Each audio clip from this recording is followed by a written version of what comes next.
مصر میں ایک دریا ہے، دریائے نیل۔ جب تک اس دریا میں لڑکی کو نہیں ڈالا جاتا تھا وہ دریا نہیں چلتا تھا، اس میں پانی نہیں آتا تھا۔ تو ادھر کے جو لوگ تھے وہ ادھر شہر کو چھوڑ کر، مصر کو چھوڑ کر ادھر سے رخصت ہونے لگے، ادھر سے جانے لگے۔ تو پھر حضرت عامر بن عاص رضی اللہ عنہ نے حضرت عمر رضی اللہ عنہ کی طرف خط لکھا کہ ایسے ایسے مسئلہ ہے، لوگ جو ہیں پانی کی قلت کی وجہ سے جو ہے وہ شہر چھوڑ کر جا رہے ہیں۔ تو حضرت عمر رضی اللہ عنہ نے اس خط پر لکھا، من عمر، یعنی عمر کی طرف سے ایک خط ہے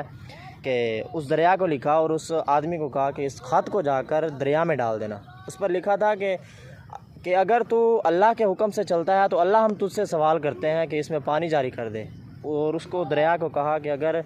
تو اللہ کے حکم سے نہیں چلتا تو پھر ہم اللہ سے کوئی سوال نہیں کرتے۔ تو اس کے بعد جب انہوں نے اس خط کو اس پانی میں ڈالا تو اس کے بعد اس میں اتنا پانی جاری ہوا کہ جتنا لڑکی کو ڈالنے کے باوجود